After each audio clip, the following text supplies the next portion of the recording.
Welcome, everyone. Welcome. Thank you so much for being here today for today's session of Behind the Practice.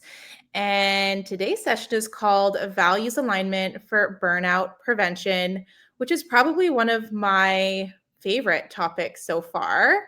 For those that don't know me, my name is Gen Drummond. I am a proud Jane ambassador and founder of Hummingbird Clinical Consulting. And I am just so thrilled to have everyone on here today for this really important conversation. Today, we're diving into a topic that I think every practitioner and team member can relate to, and that's burnout. But the twist for today is that I want to challenge everyone. What if reducing burnout didn't necessarily mean just working fewer hours, but instead working more in alignment with your values? I think we often place burnout as something that happens when we do too much, but often it's not the amount of work we're doing, it's really the type of work. It's the disconnect between what we're doing and why we're doing it. So today, we will be exploring how you can design your workflows, communication, and patient interaction around what truly matters to you, your values, your purpose, and your why. And joining me today is the incredible Emma Jack. She's a clinician, a coach, and one of my all-time favorite Jane ambassadors, if I can say that. She brings so much compassion to her work and practical tools on this topic. And together, we'll show you how aligning your systems with your values can reduce friction, build resilience, and actually make work feel really meaningful again. And we'll be sharing some real examples of how Jane's customizable features can really help you build systems that reflect who you are and support a culture that prevents burnout before it starts. So without further ado, please welcome Emma Jack to the stage. Oh my gosh, thank you so much for that intro, Jen. Sending all the love straight back to you. I'm so excited to have this conversation. I think this is such an important conversation and something I'm constantly talking to my clients and fellow clinicians about, because it really, like, there's a personal story behind this for me that I'll be sharing this morning that I really do feel, when sometimes when we talk about like, what are your values, it can feel like we just throw some words on a wall, and, there's so much more to it than that. So I'm so glad we're having this conversation. Just want to check in with everybody here and everybody watching the recording. I would love for you to do a 2-word check-in with yourself of like, where are you now? Let's just take a moment, maybe for the first time today, to pause and check in with how you're feeling coming into this session. If you're here live, feel free to share in the chat.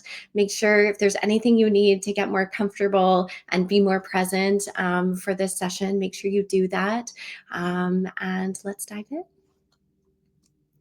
So we're going to chat a little bit about my story. And I think just by sharing my story, I'm just hoping that maybe you see one element of yourself or one element of your story within my own. We're going to talk about how we even know and find what our values are, how we can take those from just words on a list to actually action. I think, knowing your values is one thing, and it's a great first step. But to me, the real value in values is how we enact them. And then we'll chat about some ways that Jane makes it really easy for us to be clear to our clients and to our customers as to what our values are. So I'm a physical therapist by trade. I own my own practice, and most of the work I do these days is with health and wellness professionals, helping them cultivate not only a career that they love, but also really a life behind it. And there's a reason I do what I do now. So right out of school, I landed what I thought at the time was my absolute dream job in a sport medicine clinic. And I really had this sort of vision vision as to what my career was going to be and what it was going to look like. And for many years, I didn't put much in the way of achieving that. I took so many courses, got all the credentials, was afforded amazing opportunities within the field. I was the first into the clinic, the last out. I really prided myself on that. I was speaking at conferences. I was traveling internationally with sports teams. I had opportunities to teach and take on students, and my caseload was packed with clients that truly I really adored. And so I always say, like, on paper, I had everything I wanted, everything I had sort of sought out to achieve, and everything I thought I should achieve to make me, a successful physical therapist. And so on paper, I was crushing it, and I love to tell people at dinner parties, what I did. But in real life, I was absolutely exhausted. I was burnt out. I was stressed out. I started to resent, the work I was doing. And I got to the point where I just remember this day being at Starbucks and being like, oh, I wish I could just do this. I wish I could just be a barista. That seems actually like a better fit right now. I really, got on this path of checking all of the boxes, getting all the credentials, being that yes woman and doing everything I thought I should do to make me an amazing therapist.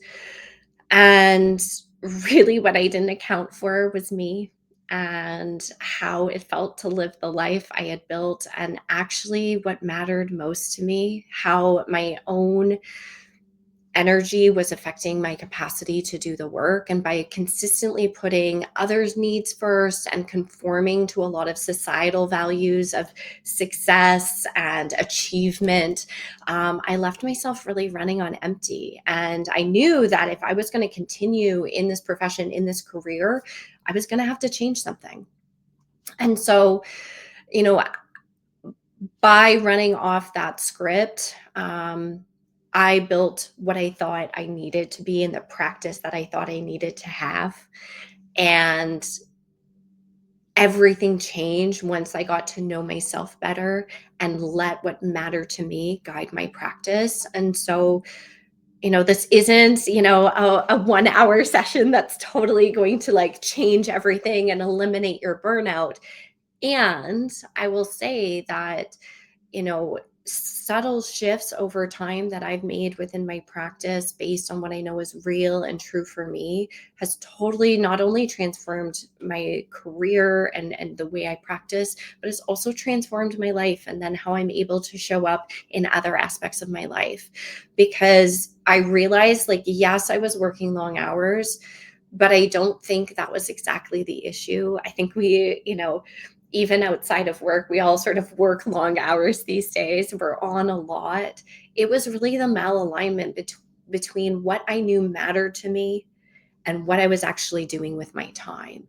And so I think there's such a interplay between mismatch of your values and your mission and how you operate and burnout. And I really think when your values and your workflows align, everything for me has just felt lighter, more meaningful, more impactful, and truly more sustainable. So values, again, I sort of, laugh about how I'm sure we've all been, in an office or in a more corporate setting where it says on the wall, we value integrity, honesty, trust, and it can sort of have this very corporate connotation. But truthfully, values are just a filter to me. Values are a way that we can look out into the world and decide what's important for us and if something works for us. So they really, to me, bring us back to this sense of mission and purpose and authenticity. They can be a bit of a compass, even something like this session, right? For me, two of my strongest values are connection and fun. And so any opportunity I'm offered now, I sort of put it through my filter of like, does this align? And like being able to be on here with Jen and all of you guys having this time for connection. Of course, this is values aligned for me. Of course, this is a heck yes. So when we are able to name and then take our values and put them into practice, it really creates a lot of ease and clarity for us so that we're spending time on things that matter. Brene Brown has a quote, "We can't live into values that we can't name." And I think oftentimes there's lots of hints around what our values are based on what we're doing. And so I would love to make sure that we sort of help you find your values today if you don't already know what some of them are. Again, Brene Brown does a lot of work in this way. She has a newer book out that I highly recommend. This is not a sales pitch for it, but I really do appreciate her approach to values. And we have so many values. Okay. We realistically, there's probably dozens, if not hundreds of values that we hold, but it's really about finding those core deep values that kind of all align together. She recommends finding two. I find finding two so hard to break like who we are and what we do down to two values. So I usually tell people anywhere between two and five. I think it's really hard to operationalize more than five and have them come across really clearly and authentically. But when you're thinking about values, usually you're going to have more and then maybe help yourself narrow down over time. So there's a few ways that we can figure out like what are our values? What are these words that are sort of really going to guide us? And I think sometimes one of the easiest way I find for my clients to figure out what their values are is to think about situations and times where something's not felt good or when there's been conflict. Because usually in times of conflict, it's because it's gone against what we believe in. Okay. So thinking about, if you resent being micromanaged and that doesn't feel good and you kind of revolt against that, you likely really value autonomy or freedom. Okay. So looking at where have been times where you've kind of been irked a little bit. Okay. So thinking about things that have maybe felt a bit more draining, things that you feel like you're kind of apathetic about, or when you notice resentment creeping in. I think some of those stories can really help us get a sense of, ooh, that actually must really matter to me because if it upset me in the opposite way, it's probably really important. Something, this isn't one of my core values, but I know for myself clinically, it was always hard for me when people weren't running on time. Some clinicians don't care. I always like running on time really, really mattered to me. So I often find I'm like kind of like irked a little bit, running late. And so that shows me, okay, I really do value timeliness. On the flip side, you can think about moments where you feel like most alive, most energetic, most in flow. These likely reveal patterns of values as well. So when was the last time you felt like you had just such a good experience, or felt like you showed up at your best? What were you doing? Who were you with? What was happening that made that so impactful? So either these moments of like, ooh, something's off here, or these like really peak experiences. The other option is just a values words list. There's lots of these out there on the interweb if you were to search, and really looking at options of values. And oftentimes I instruct clients to go through the first time and just circle any words that feel like, yes, that feels real and true for me. And then over time, eliminate and take some off. And thinking about what does it mean to you? How would you know you're living into the value? Because again, it's less about the word and more about the action. So I'm going to have you take a look at some options here. This is obviously a very short list. There's thousands of different options for values. And just thinking for yourself if any of these stand out for you. Okay. Sometimes it's easier to know what our values are when we actually just are mirrored and are able to see it. So again, taking some time to think, which ones of these pop out? Which ones would I want to explore a little bit more? Again, if you were to Google probably values list, you'll be able to find one that's maybe more expansive. But I wanted to give you some options of what we're thinking about when we talk about values. So really trying to get maybe 2 or 3 for sure. Okay. That doesn't mean you don't have 75 or 105. But when do you feel, once you have a couple, when do you feel aligned with those values most at work? When do you feel most disconnected? And sometimes that's different activities, different functions of our practice, different functions of our business. But really making sure that you can see that values function in your practice. And just a note on that is, it's not necessarily, I really do think for so many of us, our personal values and our professional values are very similar. That doesn't mean they have to be exactly the same, but don't feel you necessarily need to have different ones personally and professionally. I think we can't separate ourselves out from that. But looking at, where does this already show up? Where does this value already show up in how I'm living life and how I'm showing up for clients and customers? And where does it actually feel a little bit off and there's maybe room to grow in? Because I think there's lots of different ways we can operationalize these. It can be in how we communicate with our clients. It can be in how we structure our schedules. It can be even like truly how we chart, how we document, how we lead our teams or interact with colleagues. Every single workflow, I think it's worthwhile checking in.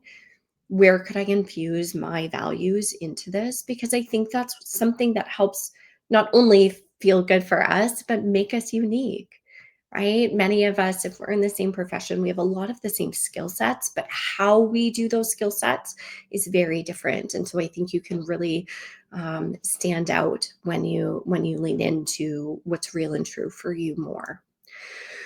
So thinking, once you know your values, where does my current practice feel off with this? Where do I actually feel like I'm leaning out of my values? Okay. What maybe processes feel draining or feel out of step with what you believe in? That can feel really hard. Like when how you're doing something isn't actually in alignment with who you are and what you believe. And what might shift if you approach those through your value lens? So, the first question, for me, um, where did my current practice feel off? Back when he was burnt out, I was starting to feel like, I don't know if anybody else has had this, but I was kind of looking at my day schedule and being like, just get through the day. Just get through the day. I was like counting down the appointments. I was like, okay, 3 left, 2 left, 1 person left. I was really moving quickly from one patient to the next and feeling like I was really going through the motions. And 2 of my top values are, like I said, are connection and fun. Connection and fun. And here I was counting down the number of clients I had to see that day. I was really going through the motions. And so I wasn't really leaving room for either of my top values. So even though my clients were improving and they were still having a good experience, the energy I was feeling in my sessions was not there and just not representative of who I am naturally. And so then thinking about, what processes drained me or felt out of step with what I believed in, I think it was really how I was working, the schedule I was holding and the pace in which I was seeing clients, the systems I had around that, even some of the messaging. Of what people were receiving from me after appointments, between appointments, were very efficient, but they weren't me. As you can tell by my background, like I like to have fun. I use my hands. I'm very expressive. And I realized like all of these things weren't me. So everything was really polished and professional, but it was missing that element of fun and connection, that part of me that loves to laugh and joke around and make it, as light as, the session allowed, and really have real conversation with my clients. And so when I started to look at my practice through the lens of connection and fun, that's when I started to think, okay, how does my practice need to change in order to feel better? I needed to add more playfulness to my patient communication. I needed to extend my sessions to have a longer time so I could actually have that true connection I was looking for with people. It was changing the environment of my clinic, obviously. I went from like beige and clinical to very bright and fun and playful. The music I was playing, there were so many elements once I viewed my practice through the lens of connection and fun that I was like, oh, of course I need to do this. Oh, of course I need to change that. And it just started to feel so much more aligned with who I naturally was. And so I wasn't having to spend energy pretending because pretending is exhausting. And so, you know, maybe subtle changes, maybe some of these seem like big changes, but they all had such a dramatic impact on my enjoyment of the work that I then did. And so there's lots of ways, especially with Jane, that we can take our values and almost like amplify them in a way that's very automated and low touch. So, looking at your templates and all the language is customizable. The reminder emails, the return visit reminder, the session reminder, you can customize that language. So instead of saying like, the standard language of you've booked with so and so at such a date and such a time at such a location, I changed the language of a lot of these things, saying like, hey, I'm so excited to see you. I can't wait for your arrival. Looking forward to it, right? Just like, what would I actually say? And what would set the tone for a more upbeat appointment. Okay. Intake and consent forms. I really did look at what I was asking people and what I was priming people with prior to session. So, my intake form includes like, what are your favorite ways to have fun and relax? It asks people, is there anything else I should know prior to our appointment? And oftentimes I'm getting people disclose things that, in the context of their life, they want to make sure. And so I have that connection early on. So there's so many ways, even before the client steps through the door, that you can acknowledge some of your own values. For some people, it's like chart templates. Like, again, profession to profession, we maybe have a similar knowledge, but we all very much have our own process. We all very much have our own philosophy. And how does that reflect in your own chart template? That's maybe not something anyone else sees, but it's something you deal with day in and day out. And so let it reflect who you are and what you believe. And scheduling, setting up appointment rules that honor your time and protect your energy. So really looking at what it is you value and how can your schedule reflect that. So there's lots of ways and lots of different examples. There's endless options. I just came up with a few of, depending on what your value is, how could you translate that into action? So, connection, adding some personal notes. If balance is really important, making sure you're tight on that schedule and you're putting breaks in and you're adding buffers between appointments. Integrity, making sure you're using very clear, transparent communication. Growth, reflection questions and patient follow-up. Like, there's so many different ways for growth. Return visit reminders, how are you utilizing those? There's so many different ways. Once you know your values, you can do a thorough check through Jane of like, does this come through for people? And so just start small. Start small. It's thinking about first knowing your values and feeling really grounded in that, feeling really true in that. And just thinking, is there like one way? Is there one thing I could shift in order to bring your values more fully into practice? and how can just in that one shift you honor yourself and what matters to you, because it's, we are giving and being of service and helping so many people, and there's so many ways that we can have our practice return back to us, not just in terms of financials, right, in terms of some of that energy and some of that yeah, that alignment that I think is so important. So that's just my little spiel for now. I know, Jen, we're going to get into more of a conversation around this, but yeah. Thank you so much. I don't know if you saw me, but I'm writing down all my little notes, all my takeaways. I think the topic resonates for so many of us because at some point in time in our careers, we've kind of drifted away from the purpose that we had when we went to school or first started out. And we do it to adapt, right? To adapt to our environment or whatever's going on. Yeah.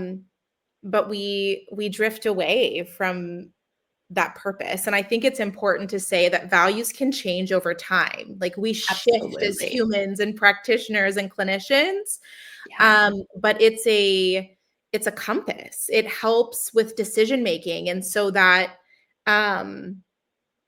that anxiety that sometimes we feel in the management of our businesses or the growth of our businesses, how much easier could those decisions be if they're so rooted in your values for this time? I think the one point that you made about being in alignment with what you believe, what you believe to be true. Yeah. For me, it was, I guess that red flag was disengagement. And I think a little bit for you too, as you're counting Yeah. down the amount of appointments, Yeah. it's not something that you really realize when you're in it, right? It's just, that you're not enjoying clinic like you used to, Yeah. but why? Like what's changed? Because I think when we build, we often think of growth as seeing more patients, right? And it doesn't ultimately really mean that. There's a lot of ways that we can grow, but we don't need to pack our schedules to the point where now we're no longer human after 6 o'clock. Totally. um, and then I loved your takeaway on just the messaging and the environment that you're in.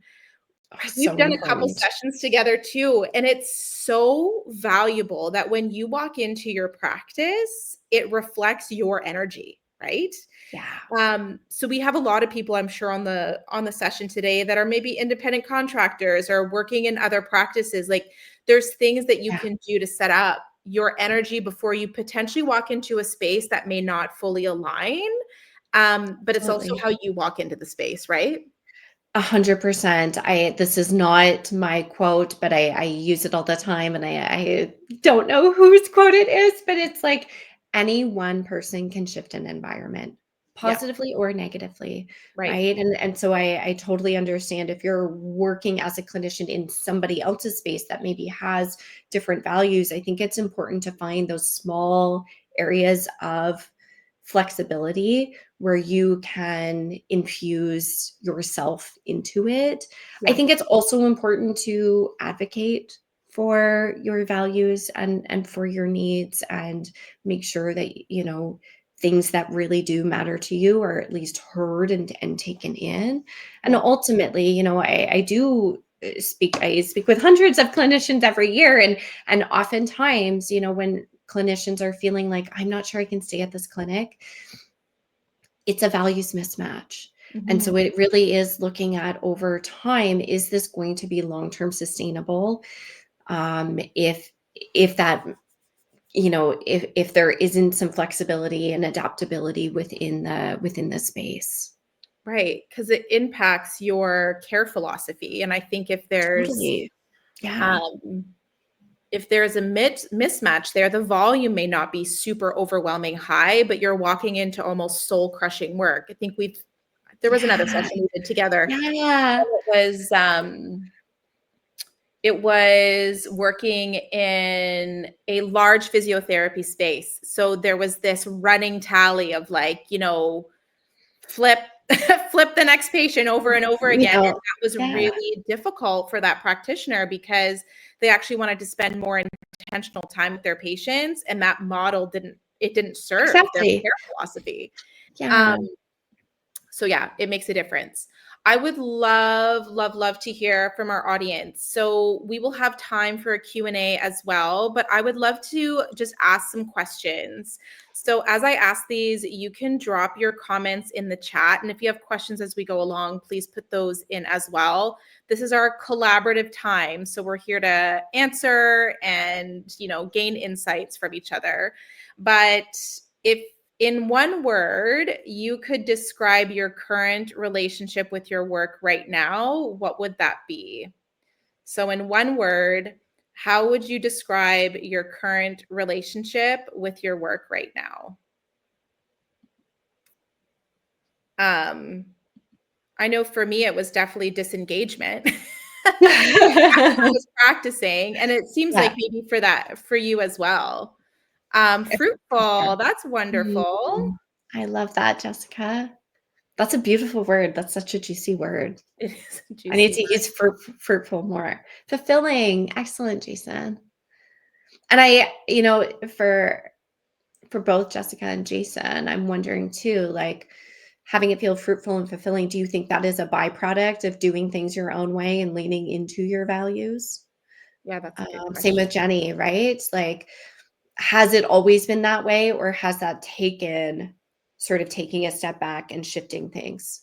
Yeah. Because, again, so much compassion to Melissa and Winta who are saying like overwhelming, exhausting, stressed.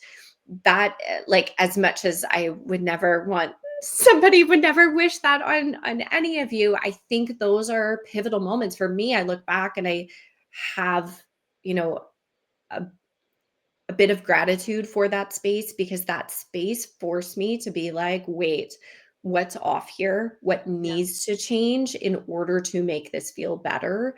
And so when we're feeling this, I think that's a bit of a cue to okay, we need to like pause a little bit and reflect on how things have been operating and what shifts maybe need to be made in order to get out of that. Yeah. Mhm. Yeah, absolutely. And we just have a comment here from Satori.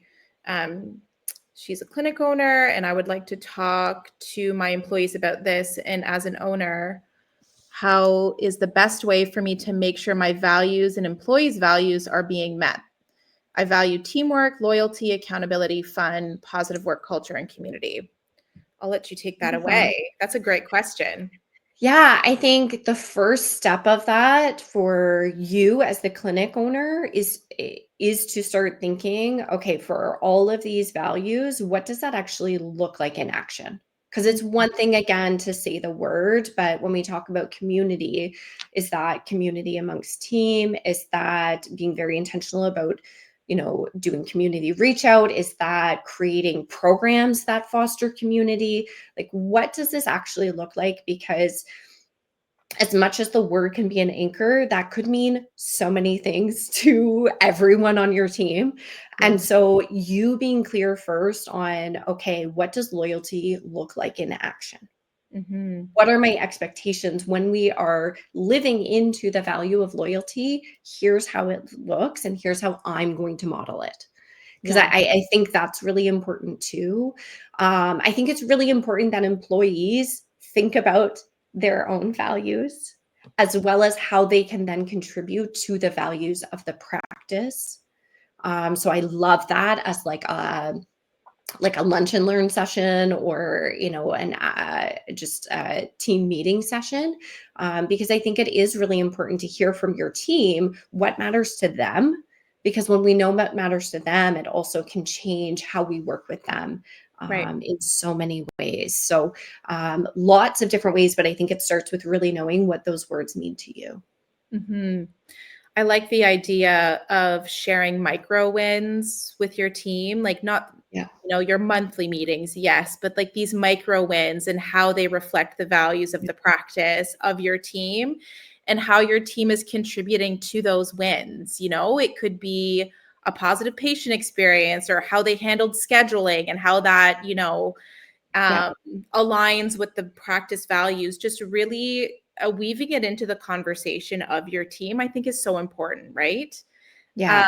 There's a couple other comments there too, if you want to dig into them, Emma, and then I'll move on to my next question. So Jason says choice in the work. Yeah, like having, I do think, you know, this element of being able to show up exactly how you need to, it is super helpful. And yeah, Jessica's saying certainly that taking a look into her values has helped. Amazing. Awesome. Okay, so my next question is on the workflow side of things, because we know, well, we could talk about this all day, Emma and I, but we know how important foundational systems are to success. So this next question is, what's one recurring task in your workflow that doesn't feel aligned with how you want to spend your time? Ooh. So what's one recurring task that doesn't feel aligned with how you want to spend your time? I often hear charting here, and I Would it be nice if we could be like, my values don't align with charting? Answering emails. Jessica, I feel that so much. I'm the same. Emails are charting. What did I say? Documentation. Now, this is where I will pump up AI Scribe. It has changed my life. Yes, absolutely. The time it takes to chart. Yeah. And so Andrea, again, that is where if you aren't using AI Scribe, no word of a lie, it's cut down 80% of the time I used to spend charting. Yeah. I'm going through. Yeah. Email charting. Yes, charting. it's the communication piece, right? Like I think we're all so upskilled in the actual, you know, customer, client, patient care. Like that's where we feel most comfortable. And so it is some of this necessary stuff to continue doing those sessions and appointments that do tend to hold us back. Yeah. So Andrea's just saying that she needs to look into AI Scribe, but is there a place where I can see it in action? She wants to play around with it. Let's ask Jane for a resource. Yeah.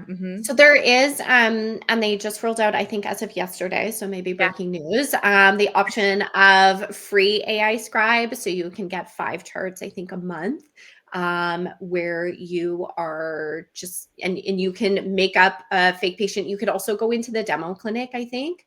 Jack can correct me if I'm wrong here. You can go into the demo clinic and try it probably. That is breaking news. I hope that wasn't like new news. It was on the Facebook page. Okay, very good, very good. So yeah, I would play around with it. You know what? It's interesting. I had the privilege of being a beta tester for AI Scribe, so I started using it about a year ago, and just was so shocked at how it did cut down on that time for me. I was really interested to see people's like resistance to change when it rolled out, of it being this like, oh, I have to learn how to do it, it's going to be a lot. Truthfully, everyone in this space is so highly educated, is so intelligent. It could not be easier. They could have not made it easier on us. I promise you, it's not as scary as it sounds. And so, Andrea, I think, yeah, let yourself play with it. You could make a sort of fake client in your clinic and try it out. I think you will be floored. I typically use it as dictation. I will dictate after a patient. Some people like to have it open while the patient's there and capturing the information that way. I find dictation so quick. I can speak the appointment so much faster than I can type it. So yeah. Well, it seems, I mean, and we've been doing these, charting always comes up as a pain point, I think, for everybody. Always. And so Jane does have webinars on this, resources. And then again, if you want to test it out for free, try it, dip your toe into the, automation pool. The other thing I will say, so again, if we look at a value lens, my one of my values is fun. And so when I looked at charting, I was like, I'm not making this fun. I'm like doing it at the end of the day when I'm just trying to get home. B, that's usually when I am tired and I'm hungry Yeah. and probably dehydrated. Yeah. And so I made charting more of a vibe. I Yeah. like got my tea, I lit a candle, I got music. I literally have a charting playlist. I made it more fun. Is it fun? No, but I brought fun to the activity. So it's also looking at, how am I approaching this? Am I approaching it with a lens of my values, or am I approaching it as like, oh, here we go, this is going to take forever, right? It all makes a difference. I think that's normal though, because I don't think anybody got into their profession to notate or to Yeah. document. We're Yeah. really So, there to see our patients, right? yeah. So, but you're right, is you found a way to make it more enjoyable, more fun. More fun. Yeah, so I love that. I'm going to move Yeah. on to our next question, and this will kind of bring me into team structure and stuff as well. But if you could delegate or automate one thing about your workflow or your process, what would it be? You can't say charting. You can't say charting. So this is more on the delegating or automating, because I think we can also talk about some features here that would be super valuable for our listeners and attendees. Yeah. What I find here, especially when working with teams, is understanding every team member's zone of genius and what actually lights them up. Because Mhm. what may be a really great skill for your teammate is something that absolutely drains you, right? And Yes. so there's some, admin that absolutely love scheduling and data entry and reporting, but community outreach is like they It's cannot not their get thing. there. It's not their Yeah. thing, but it drains them. It's not that the work is difficult, it's that it's not in alignment for them. And I think that speaks to personal values and the clinic as a whole.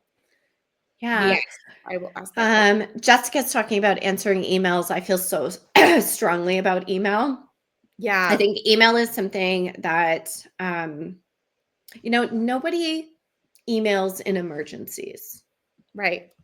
right? Like if it's truly, truly an emergency, they're going to call you. And so email to me is something that as a society, often it's feeling like we need to be in our email and we need to be responding. And it's like this really quick communication. And I literally have, and Jen, you've probably seen it at the bottom of my email. Like in order to work more efficiently, I check my emails once daily, Monday through Friday, 9 till 4. Yeah, Because I see. it's okay if it takes 24 hours to respond in most cases. And I think we can really get into this task switching soup when we're in our email too much. And what typically happens is people check their email, they read it, they don't necessarily have time to respond. And then 5 days later, Gmail's like, are you going to respond to this? And then we feel bad and guilty, Yeah, right? And so I think email is something that we need to bring intention to. And again, when I think about connection, I want to make sure when I am responding, I'm present to what the needs of the email are. And so I really think if we set aside some time, they're always going to be there. There's never going to be a day where there's not emails. right. And so I think if we set aside, 20, 30 minutes once a day to go through and actually respond in real time, our brain is just so much happier with that than trying to keep, oh yeah, I need to email them back, or like I read that email, I have to respond here. Yeah, I really think that we can bring some presence to email in the right dose. Email does not require us to be in there 4 or 5 times a day. It doesn't require us to be checking at the grocery store. Like it's like keep it within work hours. If it's a true emergency and you can communicate this with team, if it's a true emergency, call me. yeah.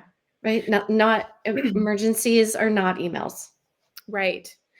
And I think to your point, there's a little bit of boundary setting that happens here, and how lenient we are as clinicians and practitioners of answering clinically relevant questions by email, right? Mm-hmm. A lot of the time, this is a reason for a session. And it's also protecting your time and your energy, because that inbox can get overloaded. And exactly to your point, it likely is not an emergency. And if it is, they can call 911.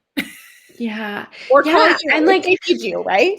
setting and like it's setting the expectations too. If you are having clients email you, just make sure at the first appointment you say, you can email me between appointments. Just know it's typically 24 to 48-hour response time, so that people aren't emailing with a silent expectation of hearing back within 4 hours, right? And you're not putting that pressure on yourself that you need to be emailing back within 4 hours. It's just not realistic, especially if you're in a patient care day. Just be in the patient care day. Right. Checking emails between appointments is just, it just adds too much noise, I think. Yeah. It does. Absolutely. And then writing reports was one of them. Holly, do you mean writing your report after you see a new patient, or what's that? Because we can chat about that as well.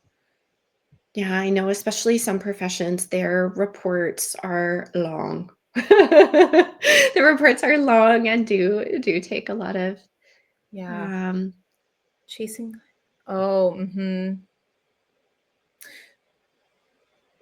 So, Holly, are you using automated reminders? Those go out for appointments, and then doing look aheads for intakes and consent forms.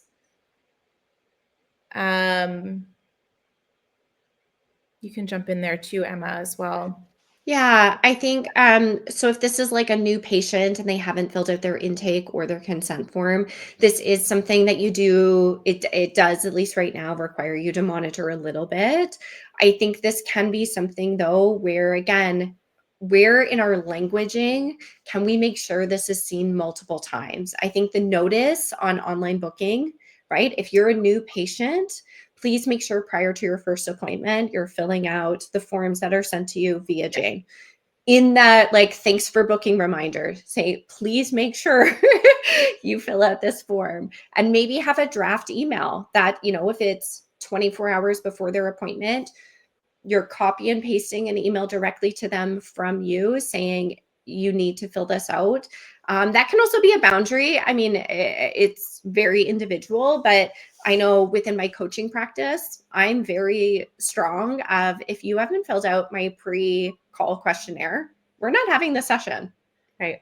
If you're not prepared, I'm not going to prepare. And so you can hold some boundaries and making sure that's happening. And then in terms of, Clay saying we won't see a patient until they've done their forms. I think that's probably, the more we're communicating it multiple times, and especially if people aren't on board, that's a conversation to have. I need you to make sure you're meeting me in my needs in order for me to meet your needs. Yeah.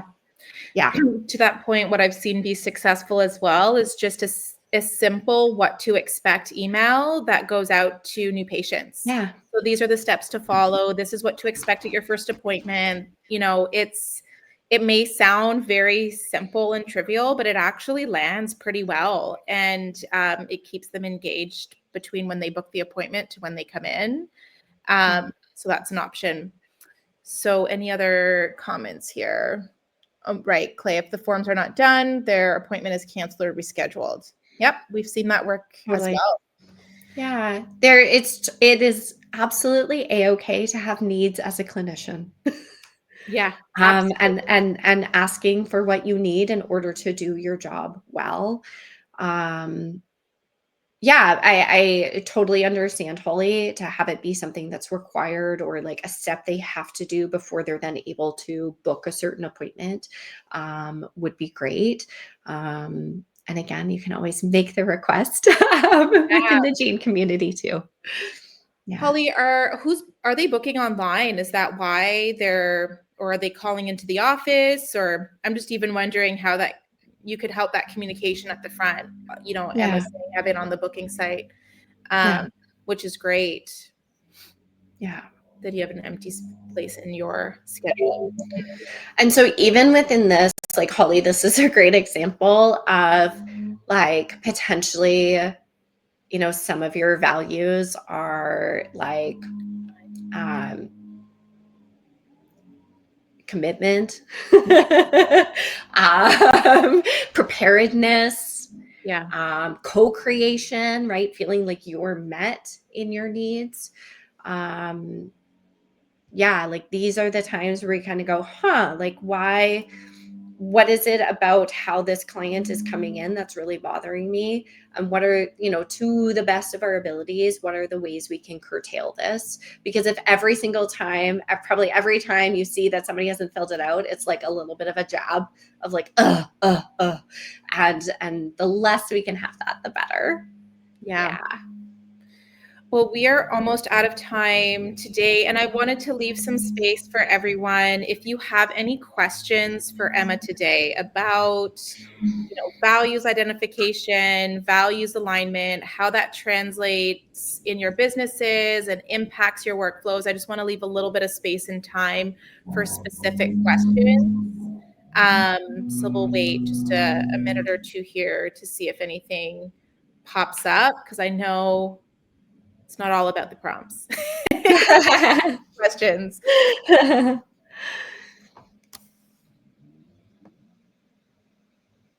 Awesome. Oh, you have Roxanne in a couple weeks. Amazing. Yes, Melissa, the session is recorded. Otherwise, I'm very happy with Jane. It's just a suggestion for something. Yeah. Right. That's great. Totally. Yeah. It's like, I think it's totally fine to recognize, wow, it does all these things, and I wish it did these few more. I think that's so normal. And, they're building this out for so many different applications and so many different professions that it is a work in progress as we, develop more and more things. Mm-hmm. Ooh, I love the love for Jane. If you haven't noticed. Totally, Clay. Yeah. I'm seeing you saying boundaries are part of our values, and how I respect my time is one of my values. No, it's 100%. I think, because I do work with a lot of clinicians who are in that burnout phase. And I think it's when we stop honoring our own needs. Yeah. When we stop honoring our own needs and are so in service to other people and their needs and forget our own, that's when we're actually not able to show up the best for other people. And it truly is, the more we take care of ourselves and our needs, the better we're able to show up for other people and be in our roles and provide care. So important. Mm-hmm. Oh, I'm glad, Winta. Glad this was helpful. Amazing. We're hearing all the love for Jane. This is great. It is recorded. It will be available. Please do feel free to go through Emma's amazing slides. I know there's not enough time in an hour, but I think as we move on from this session today, and even just being very intentional as everybody moves through their week, look for those energy drains. And I think that is something that is huge, relatively easy enough for anyone to do right away. Where is there a mismatch or friction points in your day-to-day, and then work backwards from there, because I think that that's like, to your point, a great way to be able to assess where there's misalignment and then what matters most, right? Yeah. And like you said, knowing that will shift and change over time. Every season of life may shift where your values and where your energy needs to go. And so that's so normal. Yes, the recording will be emailed out and will be on YouTube. Awesome. Well, thank you everyone for joining us today. We had our wonderful community manager here, Jack, that put in our next session. I will be joined by Roxanne Francis in November. And this is all about building a purpose-driven practice for growth. So we're going to talk about the growth side of business. Thank you so much. Thank you, Emma, for being here Thank today, for all you. your Thank knowledge and you. insight. We are so grateful and so honored to have you here in our community. And to everybody else, thank you for your time. I am, again, so happy to see all of the wonderful comments, all of the wonderful names popping back up here. So we, again, are grateful to everyone. Thank you. Thank you.